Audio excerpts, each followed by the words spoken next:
ولقد يسرنا القرآن للذكر فهل من مدكر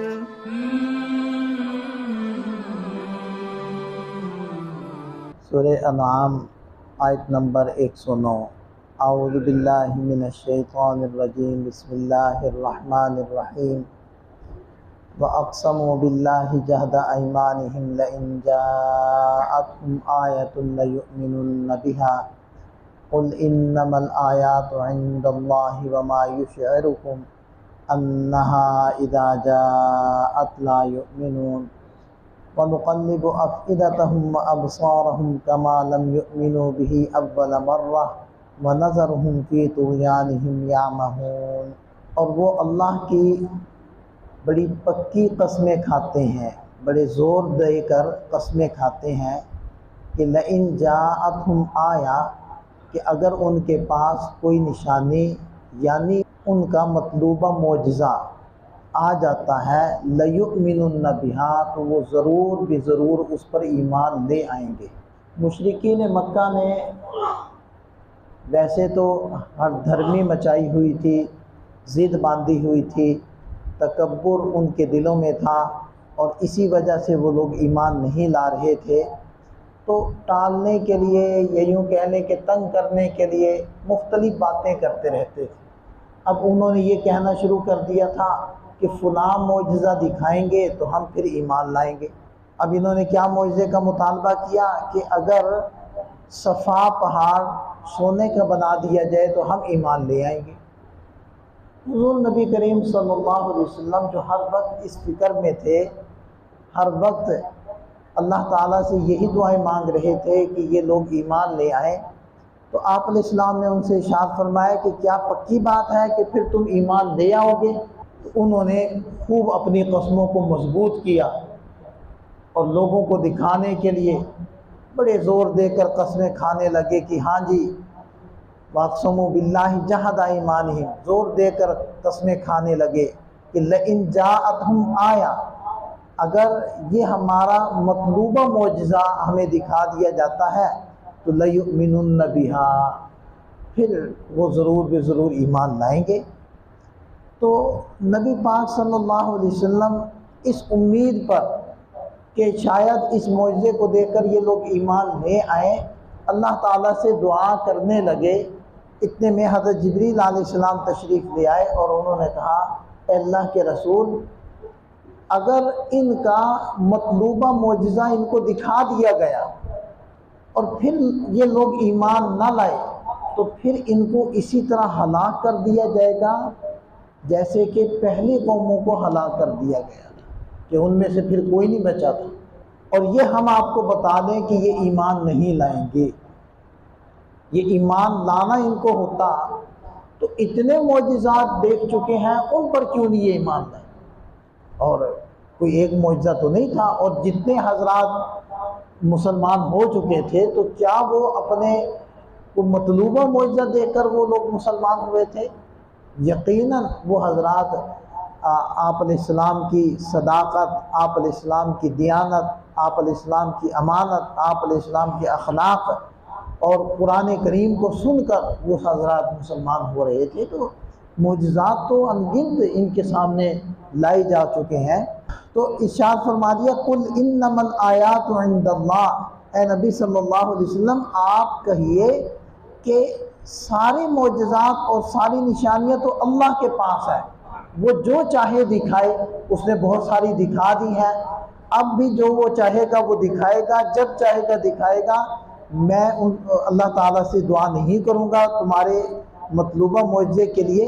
اور اللہ تعالیٰ نے آگے بتلایا، وَمَا يُشْعِرُكُمْ، اے ایمان والو تمہیں کیا پتا، أَنَّهَا إِذَا جَاءَتْ لَا يُؤْمِنُونَ، یہ کہ یہ لوگ ایمان نہیں لائیں گے جب وہ معجزہ بھی ان کے پاس آ جائے گا۔ کیونکہ دیکھیں کہ اگر یہ ہلاک ہو جاتے ہیں عذاب کی وجہ سے، پھر تو قطعاً امید نہیں رہی کہ ان کی اولادیں یا ان میں سے کوئی ایک مسلمان ہوگا، ایمان لائے گا، ابھی تو امید باقی تھی۔ اس لیے آپ علیہ السلام نے بھی پھر اللہ تعالیٰ سے یہ دعا نہ کی۔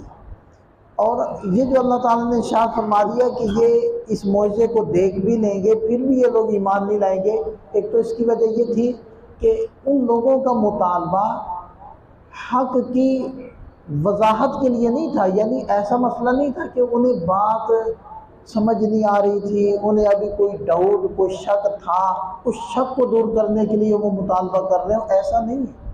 وہ خام خواہ ضد کی وجہ سے، خام خواہ پریشان کرنے کے لیے، خام خواہ بات کو طول دینے کے لیے، اس لیے وہ لوگ یہ مطالبے کر رہے تھے۔ اور ارشاد فرمایا کہ وَنُقَلِّبُ أَفْئِدَتَهُمْ وَأَبْصَارَهُمْ، ہم نے ان کے دلوں کو اور ان کی آنکھوں کو پلٹ دیا۔ اگر یہ اس معجزے کو بھی دیکھ لیں گے جس کا مطالبہ کر رہے ہیں، اس پر بھی ایمان نہیں لائیں گے، ان کے آنکھیں اور دل پلٹ چکے ہیں۔ اللہ تعالیٰ نے انسانوں کو مختلف صلاحیتیں دی ہیں۔ اب دیکھیں کہ ہماری دیکھنے کی صلاحیت ہے، اگر کچھ عرصے کے لیے آنکھوں پر پٹی باندھ دی جائے، محققین کہتے ہیں کہ 17 دن کے لیے آنکھوں پر پٹی باندھ دی جائے نا تو آنکھوں کی روشنی ویسے ہی ختم ہو جائے۔ اور اس کا تو آپ کو بارہا تجربہ ہوا ہے، مشاہدہ ہوا ہے کہ اگر کسی کی ٹانگ پر، بازو پر پلسٹر کر دیا جائے کچھ ماہ اس کی کسی بھی مسئلے کی وجہ سے، تو جب وہ پلسٹر کھولتے ہیں تو وہ جوڑ حرکت نہیں کرتا، جام ہو جاتا ہے۔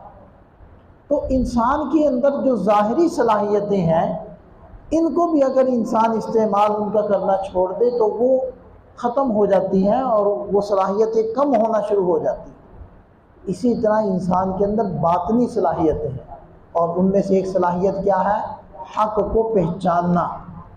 جب اللہ تعالیٰ نے پہلی مرتبہ ان کو حق دیا، قرآن نازل ہوا، ان لوگوں نے قرآن سنا، آپ علیہ السلام نے جب دعویٰ کیا نبوت کا تو آپ علیہ السلام کے اندر انہوں نے نبوت کی علامتیں دیکھی، پہچانا اچھی طرح، لیکن ضد کی وجہ سے انکار کر دیا۔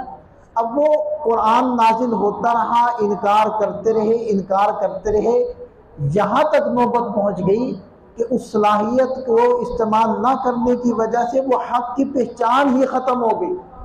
اب جتنے بھی معجزے دیکھ لیں، جتنی بھی نشانیاں دیکھ لیں، اب ان کو حق کا یقین آئے گا ہی نہیں، وہ صلاحیت ختم ہو گئی۔ اس کو اللہ تعالیٰ نے سورہ بقرہ میں ارشاد فرمایا، ختم اللہ علی قلوبہم وعلی سمعہم وعلی ابصارہم غشاوہ، کہ اللہ نے ان کے دلوں پر، وعلی سمعہم اور ان کے کانوں پر مہر لگا دی، وعلی ابصارہم غشاوہ اور ان کی آنکھوں کے سامنے پردے ڈال دیے، اب یہ حق دیکھ ہی نہیں سکتے۔ وہ والی کیفیت اللہ تعالیٰ یہاں بیان فرما رہے ہیں، وَنُقَلِّبُ أَفْئِدَتَهُمْ وَأَبْصَارَهُمْ، کہ ہم نے ان کی دلوں کو اور ان کی آنکھوں کو پلٹ دیا، کما لم یؤمنوا به اول مرہ، کیونکہ پہلی مرتبہ جب ان کو حق دیا گیا تھا اور یہ حق کو پہچان بھی گئے تھے، یہ اس حق پر ایمان نہیں لائے تھے، یہ اس کی سزا ہے۔ وَنَذَرُهُمْ فِي طُغْيَانِهِمْ يَعْمَهُونَ، اور ہم ان کو چھوڑے رکھیں گے اپنی سرکشی میں بھٹکتے ہوئے۔ اب ان کو حق نہیں ملے گا۔ ایک ہوتا ہے عامیہ، عین میم یا، وہ آنکھوں کا، ظاہری آنکھوں کا اندھا ہونا، اور ایک ہوتا ہے عین میم ہا، یہ ہوتا ہے دل کی آنکھوں کا اندھا ہونا اور دل کا حق کو نہ پہچاننا۔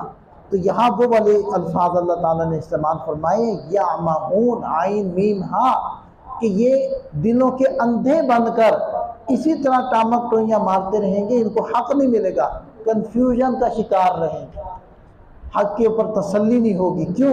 اس لیے کہ انہوں نے اس صلاحیت کا صحیح استعمال نہیں کیا، اس صلاحیت کی قدر نہیں کی، اور پہلی مرتبہ پہچان کر ایمان نہیں لائے، لہذا اب یہ حق کو پہچاننے سے محروم ہو چکے۔ اللہ تعالیٰ ہمیں سمجھ عطا فرمائے، عمل کی۔ عقل مندی کا مظاہرہ یہ ہوتا ہے کہ جب انسان کو حق سمجھ میں آ جائے تو بس اس کو قبول کر لے۔